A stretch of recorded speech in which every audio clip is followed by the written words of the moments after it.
नमस्ते दोस्तों, मेरा नाम है सुमन। प्लेनेट हिस्ट्री पर आप सभी लोगों का एक बार फिर से स्वागत है। हम एनसीईआरटी हिस्ट्री के चैप्टर क्लास 11 के चैप्टर 4 को देख रहे थे। चैप्टर का नाम है द सेंट्रल इस्लामिक लेंस। इस चैप्टर को हम 3 पार्ट में समझ रहे थे। फर्स्ट और सेकंड पार्ट हम पहले देख चुके हैं। अभी हम थर्ड पार्ट में इस चैप्टर को एंड कर देंगे। फिर पीपीटी नोट्स में मैंने पूरा चैप्टर बनाया है। इंग्लिश में पीपीटी नोट्स है, हिंदी में एक्सप्लेनेशन है, ताकि इंग्लिश और हिंदी दोनों स्टूडेंट्स को कोई भी प्रॉब्लम ना हो। पीडीएफ इन नोट्स का भी आप डाउनलोड कर सकते हैं मेरे फेसबुक पेज से जुड़ के, या फिर जब चैप्टर खत्म हो जाता है तो लास्ट वीडियो में, जैसे कि इस पार्ट 3 में, मैं डिस्क्रिप्शन बॉक्स में बाद में इन पीडीएफ नोट्स का इन नोट्स का एक पीडीएफ आप लोगों को अवेलेबल कराऊंगी। आप वहां से डायरेक्ट लिंक से भी डाउनलोड कर सकते हैं। Central Islamic lens first part में हम इसकी सोर्सेस को, अरेबिया, इम्पोर्टेंस ऑफ मक्का, ये सारे के सारी स्लाइड्स हम देख चुके हैं। खलीफा, उमायद, अब्बासिद, उसके बाद राइज ऑफ सल्तनट्स, क्रूसेड्स, ये सारा का सारा पार्ट हम फर्स्ट और सेकंड पार्ट में देख चुके हैं। अभी थर्ड पार्ट में हम इकोनॉमी और सोसाइटी और उनके कल्चरल चीज़ों को कंप्लीट करने वाले हैं थर्ड पार्ट में। तो इकोनॉमी के बारे में बात करें तो agriculture was the main occupation of the settled population in the newly acquired territories. Arab से स्टार्ट हुआ था, ईरान, इराक, इजिप्ट, अफगानिस्तान, यहाँ तक पहुंचा था पूरा का पूरा। तो उनका जो मेन काम था, जिसके थ्रू वो टैक्स और लैंड रेवेन्यू वगैरह से अपना इनकम प्रोड्यूस करते थे, वो था एग्रीकल्चर। स्टेट के पास पूरी की पूरी लैंड का कंट्रोल होता था, और लैंड रेवेन्यू सबसे मेन सोर्स था इनकम का एम्पायर के लिए। In the land conquered by the Arabs that remained in the hands of the owners, tax खरज varied from half to fifth of the produce। अब जितना भी ज्यादा उन्होंने लैंड कंक्वेयर किया था अरब्स ने, वहां पर जो ऑनर्स थे वो अलग अलग कुछ इस्लाम कबूल जिन्होंने कर लिया था, कुछ क्रिश्चियंस थे, ज्यूज थे, ये 3 मेन थे। बाकी कुछ छोटी छोटी ट्राइब्स भी बाकी थी। तो जो मुस्लिम नहीं है, जो दूसरे रिलीजन के हैं, उन्हें टैक्स खरज नाम से टैक्स देना पड़ता था, लैंड टैक्स, जो हाफ या fifth of the produce, half से लेकर ऐसा वेरी करता था उस लैंड के कल्टीवेशन उस पे, कि वो कितना ज्यादा कल्टीवेबल लैंड है। जो मुस्लिम थे उन्हें ये टैक्स, लैंड टैक्स 1/10 देना पड़ता था, उसे अशर कहते थे। तो मुस्लिमों को कम टैक्स देना पड़ता था और नॉन मुस्लिम उन्हें ज्यादा देना पड़ता था। तो कम टैक्स देने के चक्कर में बहुत सारे लोग इस्लाम धर्म इसीलिए उन लोगों ने कबूल कर लिया था। इसलिए पूरा का पूरा अरब, ईरान, इराक, ये आप देखिए मुस्लिम कंट्रीज हैं सारी की सारी। तो सारे मुस्लिम बन गए तो टैक्स सब कम देने लगे, तो फिर रेवेन्यू में भी काफी कम आना लग गया रेवेन्यू उन लोगों का। इसके लिए फिर इस प्रॉब्लम को सॉर्ट आउट करने के लिए उन्होंने फिर बाद में यूनिफॉर्म पॉलिसी टैक्सेशन की अडॉप्ट कर ली, कि जो भी है, चाहे वो मुस्लिम है या नॉन मुस्लिम है, सबको एक ही टैक्स देना पड़ेगा, एक ही अमाउंट होगा सबके लिए फिक्स्ड। तो अपना एग्रीकल्चर प्रोडक्शन ज्यादा करने के लिए इस्लामिक स्टेट्स क्या करते थे, उन्होंने इरिगेशन सिस्टम्स डेवलप किए, जैसे कि कंस्ट्रक्शन, डैम्स का कंस्ट्रक्शन किया, कैनाल्स का और वेल्स का। और इस्लामिक लॉ जो था वो टैक्स कंसेशन देता था उन लोगों को जो नई लैंड को कल्टिवेबल बनाते थे। नया जो जितना भी लैंड है उसको अगर कल्टिवेबल बनाएंगे तो उस पे शुरुआत में उनको टैक्स कंसेशन मिलता था उन लोगों को। Even the absence of major technological changes, the cultivable land expanded and productivity rose because of the peasants' initiative and state support। जबकि टेक्नोलॉजिकल चेंजेस जो थे, जो बहुत ज़्यादा टेक्नोलॉजी नहीं थी उन लोगों के पास, फिर भी लैंड, जो कल्टिवेबल लैंड है, वो बढ़ता चला गया और प्रोडक्टिविटी भी बढ़ती चली गई। इसलिए क्योंकि जो लोग थे वो अपने लैंड को बढ़ाना चाहते थे। कल्टिवेशन ज़्यादा होगा, प्रोडक्शन ज़्यादा होगा, तो फिर रेवेन्यू भी ज़्यादा होगा, इनकम ज़्यादा होगी, इकोनॉमी और ज़्यादा स्ट्रेंथ होगी। क्रॉप्स का क्या क्या उगाते थे? कॉटन, ऑरेंजेस, बनाना, स्पिनच, ब्रिंजल्स, ये वहां पर ज्यादा मात्रा में उगाई जाती थी और यूरोप में भी एक्सपोर्ट होती थी। अर्बनाइजेशन देखें तो इस्लामिक वर्ल्ड में जो सिटीज थी वो कैसे ग्रो हुई थी। ज्यादातर जो सिटीज थी, जैसे कि कूफा और बसरा इराक में है, फुस और कायरो इजिप्ट में है, ये इस तरीके से बनी थी कि जो अरब सोल्जर्स थे वो पहले ट्राइब्स थे तो उन लोगों को आदत थी एक जगह से दूसरी जगह जाने की, तो जिस स्टेट को वो कंक्वेयर करते थे, जीतते थे, वहां पर वो सेटल हो जाते थे। और ऐसी सेटलमेंट्स जहां पर ज्यादातर अरब सोल्जर्स ने वहां उनको सेटल होके न्यू सिटीज के रूप में डेवलप किया था, वो थी कूफा और बसरा इराक में, और कायरो इजिप्ट में। At the heart of the city were to buildings. अब ये सिटीज कैसी होती थी, इनका स्ट्रक्चर कैसा होता था, उनके बीचों बीच में मॉस्की होता था और सेंट्रल मार्केट प्लेस होती थी जो पूरे सिटी के लिए होती थी। उसमें शॉप होती है, मर्चेंट्स लॉजिंग होती है, ऑफिस मनी चेंजिंग के लिए ऑफिस होते थे। तो मतलब मेन इकोनॉमिक एक्टिविटीज सेंटर में होती थी मार्केट में, और वहां पे पूरे उसका मॉस्क्यू भी होता था। जो एडमिनिस्ट्रेटर्स हैं, स्कॉलर्स हैं, मर्चेंट्स हैं, वो मतलब जो खास लोग हैं जो इकोनॉमी को या फिर एडमिनिस्ट्रेशन को होल्ड करते हैं, चलाते हैं, वो इस सिटी के सेंटर में रहते थे। उसके और थोड़ा सा बाहर जाएंगे तो जो ऑर्डिनरी सिटीजन्स हैं, जो बाकी आम जनता है, वो इस सर्कल के और थोड़ा बाहर रहती थी। वहां पर उनके लिए अलग से मॉस्की होते थे, चर्च होते थे, या फिर अपने जो सिनेक होते हैं, ज्यूस पीपल जहां पर अपनी पूजा करते हैं, और उनके अलग मार्केट होते थे, पब्लिक बात होते, उन लोगों के लिए अलग होता था। उसके बाद और भी अगर थोड़ा सा बाहर जाते हैं तो जो अर्बन पुअर होते हैं एट द आउटस्कर्ट्स, बिल्कुल ही बॉर्डर पे, जो बिल्कुल ही पुअर होते हैं लोग, कैसे टैनिंग और बशरिंग का काम करते हैं, मतलब मांस वगैरह मच्छी काटना और इन सब का काम करते हैं, वो बिल्कुल ही कॉर्नर पे रहते थे। उनके लिए अलग से, उनकी सब्जियों के लिए, फ्रूट्स के लिए अलग से वहां पर मार्केट होती थी। और ये ट्रेडिंग सेंटर्स जो बड़ी सिटीज होती थी, तो उस ऐसे बॉर्डर पे कैरावन स्टेशंस होते थे, जो ट्रेडर से गुजरते थे, उनको रास्ते में रुकने के लिए जगह चाहिए तो। और ऐसे ही इसी तरीके की अनक्लीन शॉप्स, जैसे कि जो डीलिंग करती है टैनिंग बशरिंग के लिए, वो ऐसे बॉर्डर पे होती थी, बिल्कुल सिटी के बिल्कुल आउटस्कर्ट पे, बियॉन्ड द सिटी वॉल्स। और सिटी कंप्लीट होते ही बिल्कुल बाहर, inns for the people to rest, जहां पर लोग मरने के बाद उनको दफनाया जाता है शमशान घाट के तरीके से, वो इन होते थे शहर के बाहर में। अब कॉमर्स, इनका ट्रेडिंग वगैरह क्या था। Geography favoured the Islamic empire in trade. जो इस्लामिक एम्पायर फैला था उसकी जो ज्योग्राफिकल एरिया है, ये ट्रेड के लिए बहुत ही इन लोगों के लिए फायदेमंद रहा था। अब इससे राइट साइड को इधर जाते हैं, ईस्ट साइड को, तो यहाँ पे एशिया आ जाता है, इंडिया, चाइना, ये कंट्रीज आ जाती हैं। और वेस्ट की तरफ फिर यहाँ पर ये पूरा का पूरा यूरोप और अफ्रीका आ जाता है।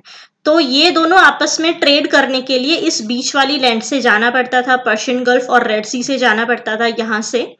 तो ये वाला जो लैंड है, जो जहां पर इस्लाम फैला था, ये इस्लाम के लिए बहुत ही ज्यादा ट्रेड के लिए फायदेमंद हो गया था इन लोगों के लिए। ये ज्योग्राफी इन लोगों के लिए फायदेमंद रही थी। अब मुस्लिम वर्ल्ड जो फैला था, वो कहां पर था, trading zone of Indian Ocean and the Mediterranean सी।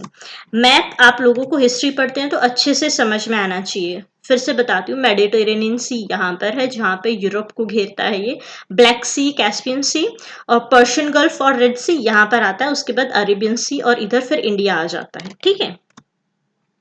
तो Arabs and Iranians monopolize the maritime trade between China, India and Europe for 5 centuries. अब इंडिया चाइना से लेकर यूरोप के बीच में जो जितना ट्रेड होता है, लगभग 5 सेंचुरीज तक अरब्स ने इस ट्रेड पर पूरा अपनी मोनोपोली स्टैब्लिश कर ली थी।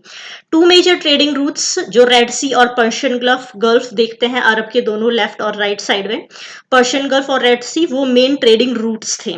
हाई वैल्यू गुड्स जैसे कि स्पाइसीज होते हैं जो इंडिया से, टेक्सटाइल आते थे, पोर्सिलीन, गन पाउडर जो चाइना से आते थे, वो supplied to the port of Aden and Aidhab in Red Sea. Red Sea में दो कौन से पोर्ट होते थे, एदन और एदब का। और Siraf and Basra in Persian Gulf, ये दो पोर्ट पर्शियन गल्फ में डेवलप हुए थे, बहुत ही इंपॉर्टेंट थे।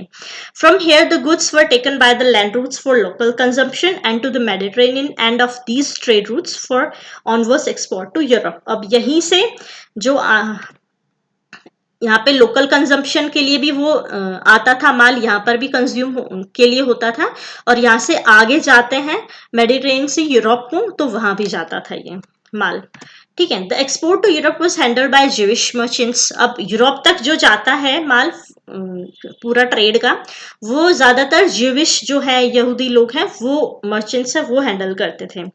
ज्यादातर इनमें से बिल्कुल इंडियन जो काउंटर पार्ट्स हैं उनके डायरेक्ट टच में थे। With the rise of Cairo as centre of power and commerce in the 10th century, Red Sea route became important. Cairo पहले भी देखा था कहाँ आता है, यहाँ पर आता है। अब ये शॉर्ट पड़ता है सबसे ज्यादा लैंड रूट सीधा यूरोप तक पहुंचने के लिए, तो कायरो मेन सेंटर के रूप में उभर कर आने लग गया था। In the eastern and the Iranian merchants set out from Baghdad along the silk route to China via Bukhara Samarkand to bring Central Asian and Chinese goods with including paper from China. अब Samarkand यहाँ पर आता है, बुखारा यहाँ है, काबुल यहाँ है। ये जो चाइना से सिल्क रूट आता है उसको भी मैच करते थे ये, और दूसरा यहीं से जो अरब वर्ल्ड से जो नॉर्थ की तरफ जाता है यहाँ पर भी ये सिटीज आ जाती थी, तो ये भी मेन सेंटर के रूप में उभर कर आने लगी थी। Samarkand was an important link in the trade which extended north to Russia and Scandinavia. ये रशिया तक जाता है समरकंद, और बाद में यहाँ पर ये इंडिया से तो आता ही है, उसके बाद यहाँ पर आने के बाद समरकंद रशिया तक यहाँ से जाता था। और क्या होता था यहाँ से, exchange of European goods mainly for and Slavic captives. अब ये दोनों तरफ से लेता है, यहाँ से आता है वो भी, और यूरोप से जो आता है वो भी वहां ऊपर जाने के लिए समरकंद से पास होना पड़ता था। Islamic coins were used in this trade. अब ये बीच में इस्लामिक वर्ल्ड पूरा आ जाता है, तो वहां पर कॉइन्स ज्यादातर सारे के सारे इस्लामिक कॉइन्स होते थे। Male and female slaves were also purchased here for the courts of khalifa and sultans. अब उस टाइम पे स्लेव्स का भी खरीदा और बेचा ये सब चलता था। ज्यादा जो इस्लामिक वर्ल्ड में जो फीमेल स्लेव्स खरीदते थे वो किसके लिए, खलीफा और सुल्तान के कोर्ट्स के लिए, उनकी सेवाओं के लिए खरीदते थे। Fiscal system and market exchange increase the importance of money in the central Islamic lands. अब वो बिल्कुल बीच में आ जाता है, तो वहां पर मार्केट एक्सचेंज इतना ज्यादा हो गया, तो मनी की वैल्यू वहां पर बहुत ज्यादा हो गई थी। कॉइन गोल्ड सिल्वर और कॉपर में मिंट होते थे। Method of payment and business organization, ये इस्लामिक वर्ल्ड की बहुत बड़ी देन थी कि उन्होंने लेटर ऑफ क्रेडिट इंट्रोड्यूस किया था और बिल ऑफ एक्सचेंज, लाइक आज के जो चेक और ड्राफ्ट होते हैं, कि आपको हर जगह पर कैश ले जाने की जरूरत नहीं है, सिर्फ एक पेपर के थ्रू आपका बहुत बड़ा काम हो सकता है आसानी से। ग्रेटेस्ट कंट्रीब्यूशन है मुस्लिम वर्ल्ड का to the method of payment and business organization. Traders और बैंकर्स इन्हें यूज करते थे ट्रांसफर, एक मनी को ट्रांसफर करने के लिए एक जगह से दूसरी जगह, या फिर एक इंसान से दूसरे को करने के लिए। Widespread use of commercial paper freed the merchants from the need to carry cash everywhere and made the journey safer. उनको हर जगह पैसा ले जाने की जरूरत नहीं है, तो क्या लूट वगैरह जो होती थी, उनका माल ले जाते थे, पैसा लूट लेते थे, उनसे भी उनको फ्री हो गए थे इस प्रॉब्लम से, और मर्चेंट्स एक जगह से दूसरी जगह आराम से अपना जर्नी सेफ रख सकते थे। Even the Khalifa used this letter of credits to pay the salaries or rewards to poets and musicians. Even जो खलीफा या सुल्तान होते थे वो भी इस तरीके के क्रेडिट लेटर्स का यूज करते थे, किसी को सैलरी देने के लिए, या फिर पोइट्स और म्यूजिशियंस जो होते थे उनके कोर्ट में, उनको अगर कुछ उपहार देना है, रिवॉर्ड देना है, उसके लिए भी। तो वो एक पेपर पे लिख के देंगे, इसको इतना रिवॉर्ड दिया जाता है, सैलरी दी जाती है, या ट्रांजेक्शन दिया जाता है, और जाकर वो मुस्लिम बैंक्स वगैरह से उसको बाद में निकाल सकते थे। Islamic didn't support people from making money provided certain prohibitions were imposed. There were इस्लाम पैसा कमाने से नहीं रोकता था, लेकिन कुछ प्रोहिबिशंस, कुछ उन पर बंदिशें क्या थी। इंटरेस्ट बियरिंग ट्रांजेक्शन वर अनलॉफुल। जैसे पैसे पे ब्याज लगता है, आप किसी से उधार लेते हो पैसा, तो आपको जब कुछ टाइम के बाद देना होता है, उस समय के हिसाब से ब्याज भी देना पड़ता है। तो वो जो ब्याज है, इंटरेस्ट बियरिंग ट्रांजेक्शंस, ये इंटरेस्ट इस्लाम में हराम माना गया है, गलत माना गया है, कि आप कोई इंसान तकलीफ में आपसे पैसा उधार लेता है तो उसको उतना ही आपको वापस देना है, आप उस पर ब्याज के नाम पर बोझ मत डालिए। Money obtained by illegal means should not be capped। अब जो गलत तरीके से मनी कमाया जाता है ये भी इस्लाम में गलत माना गया है। लर्निंग एंड कल्चर, अब हम पहुंचते हैं उनके कल्चर की तरफ। For religious scholars of Islam, knowledge is derived from the Quran and the model behaviour of the profit. जो स्कॉलर्स है, बुद्धिजीवी है, विद्वान है इस्लामिक वर्ल्ड के, उनके लिए कुरान उनका नॉलेज का सोर्स है, और प्रॉफिट मोहम्मद का बिहेवियर जो उनकी सेइंग्स है वो उनके लिए सोर्स है।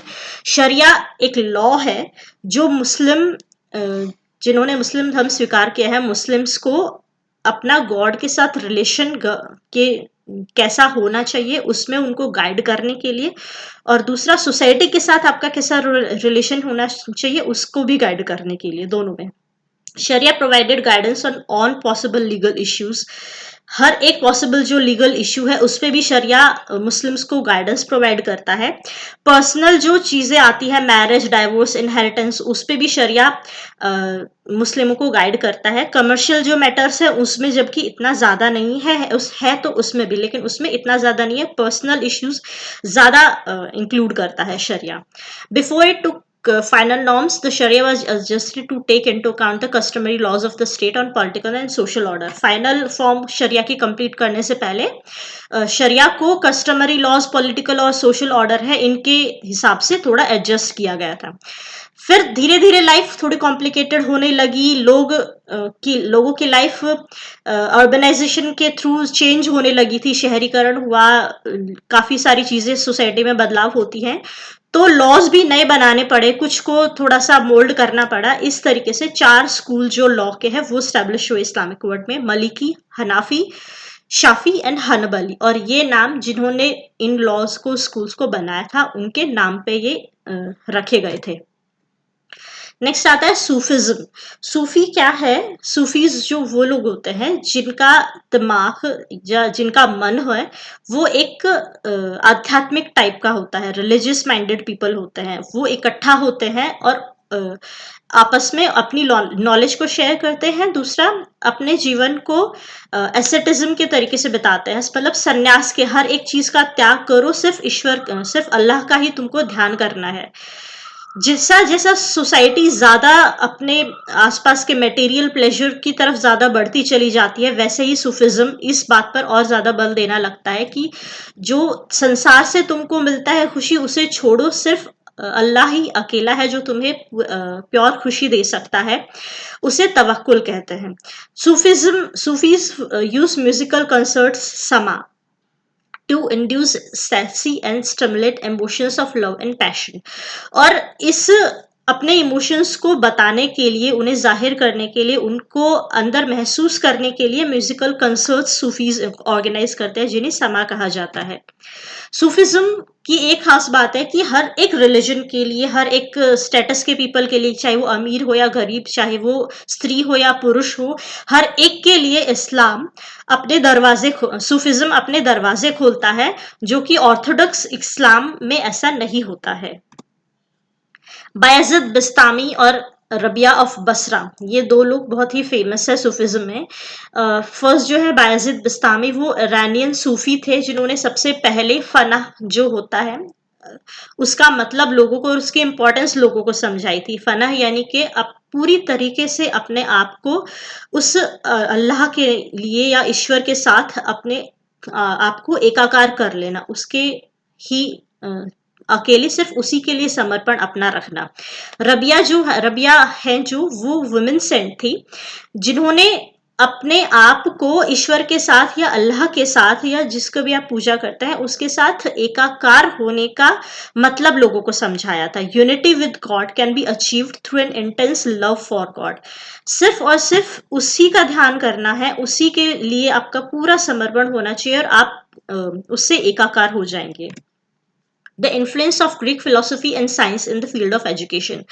अब एजुकेशन की बात करते हैं, तो फिलोसफी की बात करते हैं, तो इस्लामिक वर्ल्ड ने यूरोप से भी काफी कुछ सीखा था और एशिया से भी काफी कुछ सीखा था। जैसे schools of Alexandria, Syria, Mesopotamia, Greek philosophy, mathematics और मेडिसिन, वहां से काफी सारी बुक्स थी जो अरबिक में ट्रांसलेट हुई थी, और उमायद और अब्बासिद खलीफा ने काफी सारी बुक्स को अरबिक में ट्रांसलेट करवाया था। और एक लाइब्रेरी, बहुत बड़ी लाइब्रेरी बगदाद में जो खोली गई थी, बैत अल हिमा जिसका नाम है, स्कॉलर्स के लिए।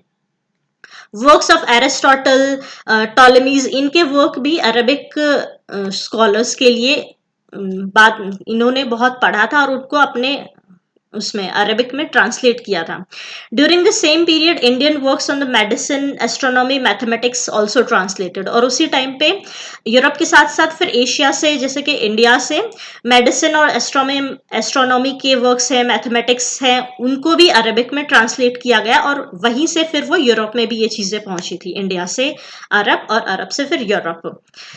स्टडी ऑफ न्यू सब्जेक्ट्स, और ऐसे ये ज्यादा फायदा हुआ कि अरब दो कल्चर को एक साथ मिक्स करने से काफी सारे सब्जेक्ट्स की स्टडी लोगों को होने लग गई थी। अल कानून फिल तिब, कैनन ऑफ मेडिसिन, ये इब्न सीना जो फिलोसोफर्स थे और प्रोफेशन से डॉक्टर थे, अपने काम से वो डॉक्टर थे लेकिन अपने विचारों से वो एक फिलोसोफर भी थे। उन्होंने बुक लिखी थी अल कानून fill तिब।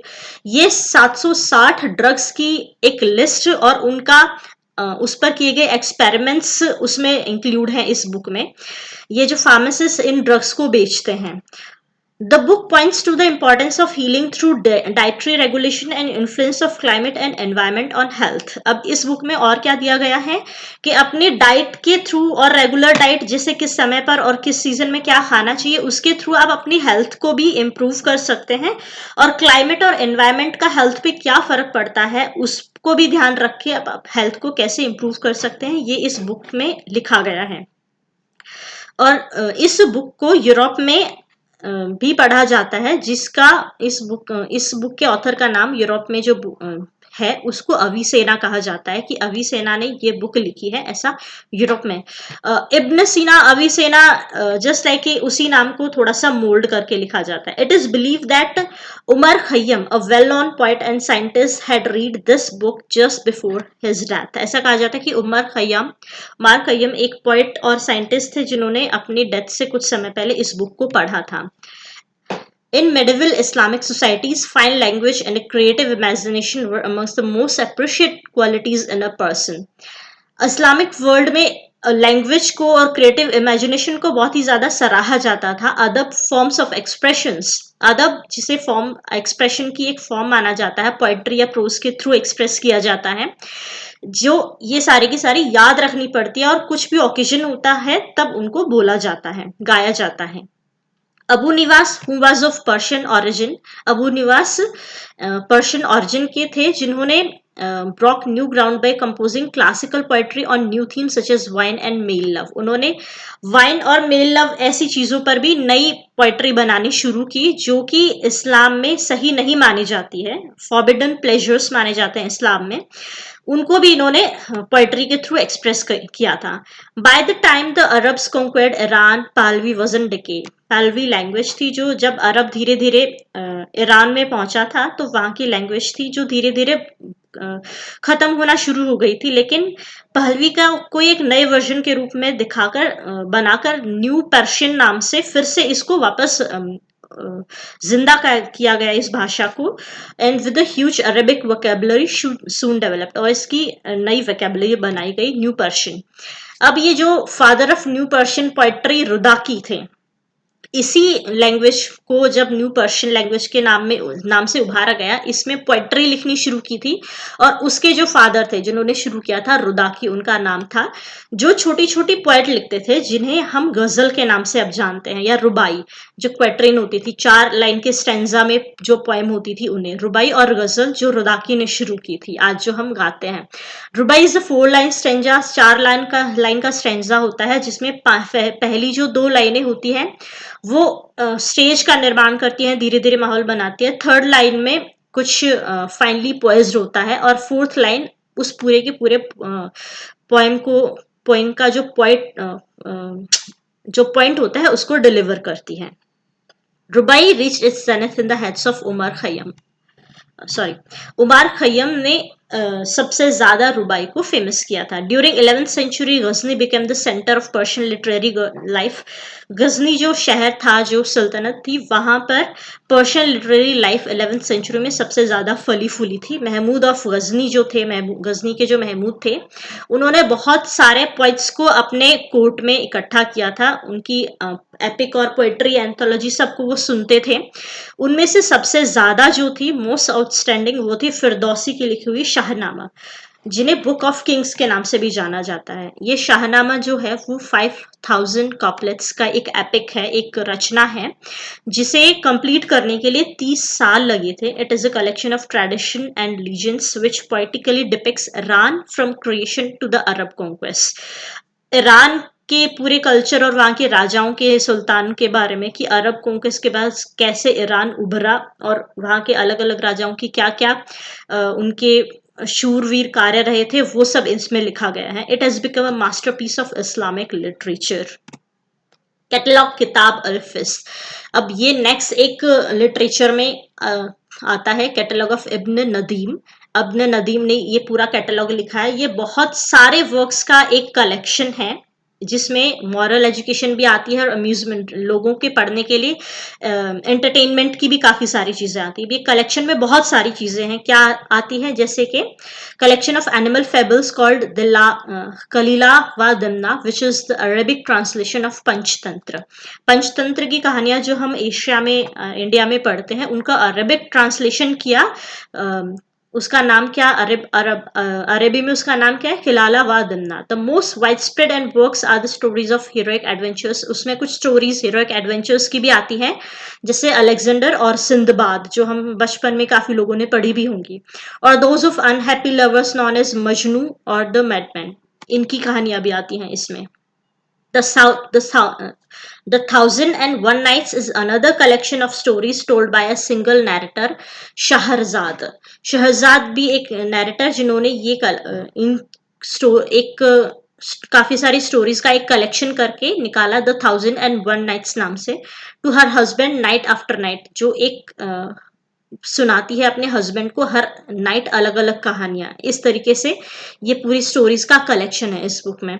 The collection was originally in Indo Persian. Originally ये इंडो पर्शियन में था, बाद में इसे अरबिक में भी ट्रांसलेट किया बगदाद में 8th सेंचुरी में। From the 8th century onwards, 8th century के बाद में स्कोप जो राइटिंग का था वो बढ़ा, और उसमें बायोग्राफीज, एथिकल चीजें, हिस्ट्री और ज्योग्राफी ये भी शामिल होने लग गई। अब रूलर्स, जो ऑफिशियल्स थे, रूलर्स थे, उनके लिए हिस्ट्री लिखना या फिर बायोग्राफीज लिखना, उनके लिए ये खास बात होती थी कि उसमें उनकी डायनेस्टी की अचीवमेंट्स लिखी जाती थी, या फिर उन लोगों ने जो टेक्निक्स और एडमिनिस्ट्रेशन की जो चीजें नई की है अपने रूल के अंदर, वो उसमें लिखी जाती थी। अलबरूनी फेमस तहकीक मिल हिंद, हिस्ट्री ऑफ इंडिया। अलबरूनी बहुत ही फेमस राइटर रही हैं जिन्होंने हिस्ट्री, इंडिया की हिस्ट्री लिखी है अपनी किताबों में। ज्योग्राफी और हिस्ट्री दोनों चीजें लिखी हैं। तहकीक हिंद या तहकीक माल हिंद, ऐसी काफी सारी किताबें हैं इनकी। Was the greatest attempt by an 11th century Muslim writer to look beyond the world of Islam.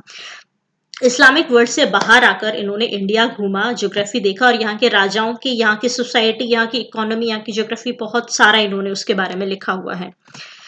Architecture of Islamic world of the 10th century. उनका आर्किटेक्चर कैसा था, ज्यादातर रिलीजियस बिल्डिंग्स हैं, वो मुस्लिम या फिर इस्लामिक वर्ल्ड का जो आर्किटेक्चर स्टाइल है वो डिपेक्ट करती है। मॉस्क्यू, श्राइन्स एंड टॉम्स, ये सारी की सारी चीजें इस्लामिक, जैसे इसमें देखिए अरबिक में या फिर इनमें लैंग्वेजेस में ये लिखा हुआ है, और ये फ्लोरल डिजाइन्स वगैरह भी होते हैं सारे के सारे। Design of a mosque. Mosque क्या डिजाइन कैसा होता था? In the first Islamic century the mosque acquired a distinctive architecture from roof supported by pillars which transcended regional variations. अब ये जो अलग अलग जगह पर थोड़ा थोड़ा वेरिएशन होता है मॉस्क्यू में, लेकिन ज्यादातर इनमें ये चीजें होती है। जैसे कि बीच में mosque had a open courtyard with a fountain और पॉन्ड। बीच में यहाँ पर कोर्टयार्ड होता है ओपन, जहाँ पे एक फाउंटेन होता है। उससे अंदर जाने के बाद मेहराब होता है दोनों तरफ। ये उस डायरेक्शन में होता है जिस डायरेक्शन में मक्का है। मक्का और मदीना, वो जो मक्का जिस डायरेक्शन में है उस डायरेक्शन में ये दीवार होती है। ठीक है। और शाम के यहाँ पर ये मीनार होती है जहां से शाम की जो प्रेयर है या फिर हर फ्राइडे के जो सर्मन्स डिलीवर होते हैं उनके लिए लोगों को बुलाया जाता है। ये जो टावर होता है वो उन लोगों को दिन में 5 टाइम उनकी याद दिलाने के लिए कि आपकी नमाज का टाइम हो गया 5 बार, वो यहाँ से लोगों को बताया जाता है। सेम पैटर्न है जो कंस्ट्रक्शन का, वो हॉस्पिटल्स और पैलेसेस में भी, जो मुस्लिम लोगों के इस्लामिक तरीके से बनाए गए हॉस्पिटल या पैलेसेस हैं, उसमें भी यही तरीके का पैटर्न भी देखा जाता है। उमायद्स ने जो डेजर्ट पैलेसेस बनाए थे वो भी इसी तरीके के पेंटिंग स्कल्पचर्स को डिपेक्ट करते हैं, ऐसे ही होते हैं। अदर आर्ट फॉर्म्स इनकी क्या फेमस है? Rejection of representing living beings in the religious art of Islam promoted 2 art forms. जो इस्लाम में है ना, वो आर्किटेक्चर में लिविंग थिंग्स को दिखाना अच्छा सही नहीं माना जाता है वहां पर। उसमें दो चीजें होती हैं, कैलीग्राफी और Arabic. The art of living beautiful writing, calligraphy इन्होंने शुरू की थी सबसे पहले, बहुत ही सुंदर तरीके से राइटिंग करना। और दूसरा Arabic geometric and vegetal designs, ये इस तरीके के designs. Small and big inscriptions, usually of religious quotations, were used to decorate architecture. ये सेम जैसा पहले आपने पिक्चर देखा था, इसमें ये राइटिंग्स और ये सारे के सारे डिजाइन्स। ये Calligraphic art has been best preserved in manuscripts of Quran dating from 8th and 9th century. सबसे ज़्यादा सही तरीके से शुरुआती दौर में जब कैलीग्राफी आर्ट बनाया गया था, वो कुरान की जो राइटिंग्स हैं उसमें बिल्कुल साफ तरीके से झलकता है। प्लांट और फ्लोरल डिजाइन्स बनाते हैं इनके आर्ट में, आर्किटेक्चर में, जो कि आइडिया उस पे है कि ये गार्डन्स बहुत पसंद करते हैं, तो गार्डन के आइडिया से अपने आर्किटेक्चर में, आर्ट में प्लांट और फ्लोरल डिजाइन शामिल करते हैं। अब इस चैप्टर से कुछ कीवर्ड्स हैं। अरेमिक, ये लैंग्वेज जो हिब्रू और अरेबिक का मिक्सचर है। ट्राइब्स यानी कि वो होते हैं जो ऐसी छोटी छोटी सोसाइटीज और लोग इकट्ठा होते हैं ब्लड रिलेशन के उस पे, जैसे अभी हम जातियां वगैरह मानते हैं ना। Crusades, according to some sources, Pope Urban second gifted cross to all the Christian soldiers to fight in the war, that is why the war was named so. ये जो वॉर हुए थे मुस्लिम और क्रिश्चियंस के बीच में, उसे क्रूसेड्स इसलिए कहा जाता है क्योंकि पॉप अर्बन सेकंड ने सभी क्रिश्चियन सोल्जर्स को क्रॉस गिफ्ट किया था और बोला था कि ये हमारी लड़ाई है जेरूसलम तक जाने के लिए, तो इसलिए उन सभी लोगों को क्रूसेडर्स बोला जाता है। मुताजिला, जो विद्वान लोग होते हैं थियोलॉजिकल माइंड के, उन्हें मुताजिल कहा जाता है। अदब, a term that implied literary and cultural refinement, अभी हम थोड़ी देर पहले देखे अदब को। पैसेज बेस्ड रेफरेंसेस, कुछ छोटे छोटे पैसेजेस हैं चैप्टर में, क्लास 11 की 5th चैप्टर में बुक में। Great mosque of al Mutawakkil in Samarra, the mosque was build in 850. It is 50 meters high and is made of brick.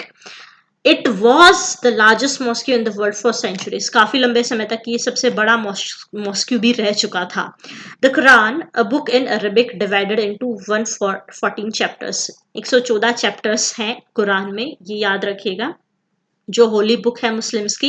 It is a collection of messages which God send to the prophet, ये उन messages का collection है जो profit Mohammad को God ने, भगवान ने दिए थे। It is scripture, a text wasted with religious authority, इसमें सारे रिलीजियस बातें हैं, इसमें कोई नैरेटिव इवेंट्स नहीं हैं। Many hadith were written to help the reading of Quran, जो कुरान को एक्सप्लेन करने के लिए जो लिखे जाते हैं उन्हें हदीथ कहा जाता है। Abd al Latif was a 12th century legal and medical scholar of Baghdad. Abd al Latif कौन थे? 12th सेंचुरी के मेडिकल और लीगल स्कॉलर थे, बगदाद में रहते थे। ठीक है, तो ये चैप्टर पूरा इस्लामिक लैंड का यहाँ पर खत्म हो जाता है।